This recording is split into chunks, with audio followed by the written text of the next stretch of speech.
Vamos a hablar en los próximos minutos de ese mecanismo extraordinario creado por el Gobierno durante la pandemia para ayudar a las empresas a mantener el empleo durante los meses más difíciles de la crisis sanitaria, los ERTEs, los expedientes de regulación temporal de empleo, un mecanismo que empezamos a conocer todos durante todos esos meses de la pandemia y que llegan a su fin este 31 de marzo de 2022 tras 2 años de vigor. Se ponen fin a este mecanismo que hemos conocido, tal y como lo hemos conocido, pero a partir del 1 de abril es cierto que esa nueva reforma laboral va a permitir también poner en marcha o que las empresas puedan disponer de 2 tipos de ERTE. Vamos a hablar de esos nuevos tipos de ERTE y lo vamos a hacer con Sergio Herrero, que es abogado de Legalitas. Sergio, muy buenas tardes. Buenas tardes.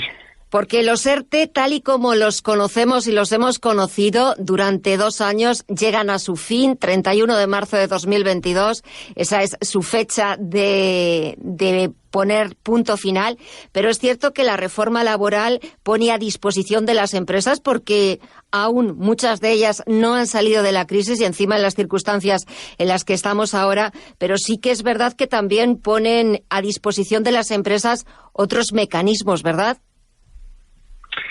Sí, fundamentalmente lo que pretende la reforma laboral es popularizar los ERTEs, ¿no? Hacerlos más frecuentes como alternativa a que las empresas tengan que despedir o amortizar puestos de trabajo. Es un poco una de las finalidades de esta reforma. Entonces, bueno, por un lado se reforman en parte los ERTEs que ya existían antes de la reforma y por otra parte se ha diseñado un mecanismo nuevo, que es un ERTE en condiciones especiales, similares a los que se implantaron durante la pandemia, a los que las empresas se pueden acoger también en determinadas circunstancias y que si quieres lo comentamos. Sí, porque lo que quería preguntarte también, primero, bueno, pues es un poco la opinión vuestra como expertos, y me imagino que os llegarán muchas solicitudes pidiendo información, pidiendo ayuda, pidiendo asesoramiento por parte de empresas, autónomos, de ver un poco qué pueden hacer a partir de ahora, a qué tipo de mecanismos pueden recurrir, pues si necesitan pues ajustar su plantilla, también para los trabajadores en qué situación pueden quedar. Pero quería preguntarte, Sergio, ¿qué es exactamente el mecanismo RED? Bueno, el mecanismo RED, tal y como está definido en la reforma laboral, pues es una estructura que se ha implantado, ¿no? A la que las empresas, una vez que se active, porque necesita una activación previa por parte del Consejo de Ministros, se van a poder acoger a ERTEs en condiciones especiales. Digamos que hay unos ERTEs ordinarios, los que han existido toda la vida, que son los ERTEs ETOP, los que se hacen por razones económicas, técnicas, organizativas y productivas, y los ERTEs de fuerza mayor. Estos ERTEs también se han rediseñado en parte, ¿no?, para hacerlos más ágiles en su tramitación, pero aparte de estos ERTEs, cuando existan situaciones específicas de crisis, bien cíclicas o bien sectoriales, como ha ocurrido estos años, para que no haya que legislar de manera coyuntural, ya la reforma laboral prevé la posibilidad de activar un mecanismo especial, que es este mecanismo RED, que una vez activado, y activado significa que ha sido acordado, ¿no?, por el Consejo de Ministros, las empresas podrán solicitar ERTEs al amparo de este mecanismo, pero estos ERTEs tendrán condiciones especiales, tendrán exoneraciones especiales de la cuota para las empresas, y luego de cara al trabajador también serán interesantes porque tendrán una situación de desempleo especial en la cual podrán acceder a prestaciones de desempleo sin necesidad de haber tenido cotizaciones previas y sin consumir su prestación de desempleo acumulada, al igual que ocurrió durante la pandemia. Básicamente es esto, es normalizar los ERTEs especiales que ya se establecieron, se implantaron durante la pandemia, normalizarlos, tenerlos ahí, digamos, guardados en un cajón para poderlos rescatar en cualquier momento que hiciera falta. En caso de que sean necesarios, porque pues tal y las circunstancias que nos están rodeando, pues es cierto que hemos salido de una pandemia, pero nos hemos metido en una guerra y las circunstancias están empezando a volver a ser difíciles para muchas empresas nacionales, pues que tengan negocios en el extranjero. Además, a añadir, pues hoy conocíamos el dato de inflación, casi 2 dígitos, la mayor tasa desde hace mucho tiempo, pero también me imagino, Sergio, que estos nuevos mecanismos que pone en marcha la reforma laboral a partir del próximo 1 de abril, lo que pretenden es, bueno, pues que sean una alternativa a los despidos, a tener que la empresa proceder a despedir a su plantilla o a parte de su plantilla, y sobre todo convertir estos mecanismos ERTE, los ERTE Top o por fuerza mayor temporal, o en esos nuevos que se han convertido, hacerlos algo más ágiles y flexibles, ¿verdad?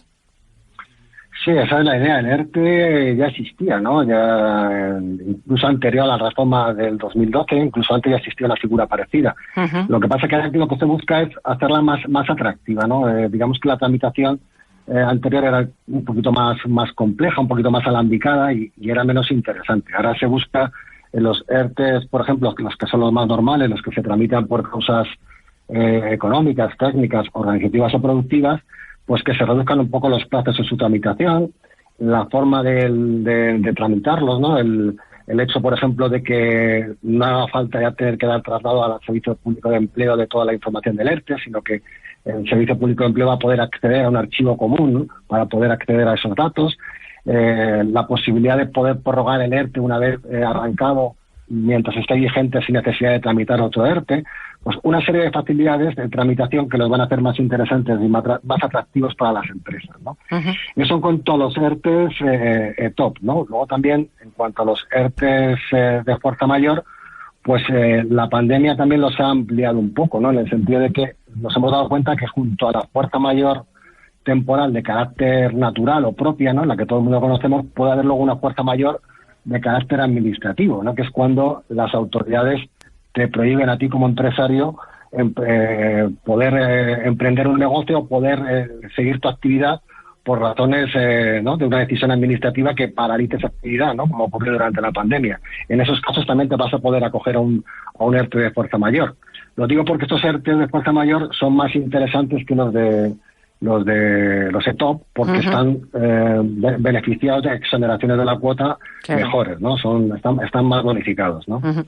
Estabas enumerando, Sergio, algunas de las ventajas, por ejemplo, los TOP, esa reducción de los plazos para la tramitación, la posibilidad de prorrogar el ERTE durante su vigencia, pues de ventajas para las empresas que convierten estos mecanismos en algo mucho más ágiles y flexibles. Pero para el trabajador, ¿qué ventajas supone?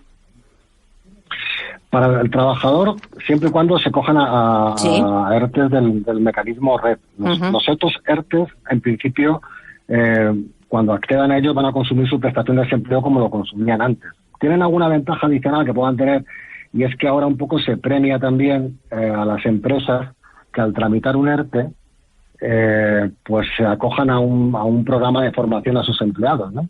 Durante el ERTE. En ese caso, a las empresas se les va a bonificar en un 20% sus cuotas de seguridad social, y eso también pues, va a repercutir un poco en la formación del trabajador, y ahí va a poder tener una ventaja el trabajador en el sentido en que se busca un poco su reciclaje profesional y que los ERTE no sea un tiempo, digamos, perdido para el trabajador, sino que sea un tiempo en el que ellos puedan formarse también, ¿no? Uh-huh. Además, también estoy leyendo en esa nota de prensa que habéis publicado con motivo de esta noticia, de esta información, es que este mecanismo, entre comillas, extraordinario para facilitar la supervivencia de muchas empresas, sobre todo va a ser de rápida aplicación, de rápida activación inminente en 2 sectores que ahora mismo se están viendo muy afectados por todas las circunstancias extraordinarias que nos rodean. Primero, las agencias de viajes, que muchas de ellas no han recuperado totalmente su actividad por los efectos de la pandemia, y ahora a añadir todas las empresas afectadas por la crisis energética y ligadas a la guerra de Ucrania, ¿no? Sí, en principio es verdad que este era un mecanismo que está previsto en la ley para activarse con carácter extraordinario. Las empresas tienen a su disposición 2 ERTEs ordinarios, y luego los ERTE del mecanismo REP son extraordinarios y previa activación por parte del gobierno. Pero como tú bien has dicho antes, parece que no hemos salido de una crisis y estamos entrando en otras, ¿no? Por un lado, todavía tenemos los coletazos de la crisis de la pandemia, que todavía está afectando a muchas empresas del sector turístico, y efectivamente las noticias que tenemos es que están demandando la activación de este ERTE, y tengo entendido que sí que para las agencias de viaje se va a aprobar un ERTE sectorial, del mecanismo RED, que se van a poder acoger a las bonificaciones especiales de este ERTE del mecanismo RED, las agencias de viaje, y también están sometiéndose a consideración aplicar ERTE sectoriales del mecanismo RED para empresas que estén afectadas efectivamente por la coyuntura macroeconómica derivada de la crisis energética por la crisis de Ucrania, ¿no? Sí. Y Sergio, para terminar, ¿qué tipo de consultas sobre este asunto, sobre esa puesta final de los ERTES? Me imagino las consultas de empresas, pymes, autónomos, preguntándonos o consultándonos sobre las opciones que tienen tanto empresas como trabajadores. Me imagino que será el grueso de las consultas y de las llamadas que estéis recibiendo. Sí, pues básicamente hay dos tipos, como bien dices, ¿no? Por un lado te llaman muchos trabajadores que todavía no están en un ERTE y está llegando el 31 de marzo y no saben cuál va a ser su situación, a qué se enfrentan desde el 31 de marzo, y se les explica las opciones que tienen las empresas a partir de ahora. Y por otra parte, igualmente, las empresas, porque son ERTEs muy novedosos, que te preguntan igualmente, ¿no?, sobre cuáles son las alternativas que pueden acometer y cuáles son las ventajas y desventajas, porque claro, estos ERTEs también hay que tener en cuenta pues que tienen un doble giro, ¿no? Que te puedes acoger una serie de ventajas, pero en contrapartida conllevan una serie también de compromisos por parte del empresario que se acoge a esos beneficios, que tiene que comprometerse, por ejemplo, a mantener el empleo de sus trabajadores durante 6 meses tras finalizar el ERTE, y entonces hay que explicarle también los pros y los contras, ¿no? Porque a lo mejor una empresa que tiene una situación complicada desde el punto de vista económico, igual lo que necesita ya no es un ERTE, igual necesita un ERE, y el ERTE simplemente lo que sirve es para prolongar su agonía. Hay que analizar cada situación concreta, ¿no? Pues Sergio Herrero, abogado de Legalitas, gracias por responder a todas las dudas, a todo ese nuevo panorama, a todo ese nuevo escenario laboral que se abre a partir del 31 de marzo con la finalización de los ERTE tradicionales, tal y como los hemos conocido durante estos 2 años de la pandemia, y las opciones y las alternativas que también pone a disposición de empresas y de trabajadores la nueva reforma laboral. Sergio, gracias por las contestaciones, por las respuestas, por las aclaraciones. Que pases una muy buena semana y hasta pronto. Un fuerte abrazo. Otro para vosotros. Muchas gracias.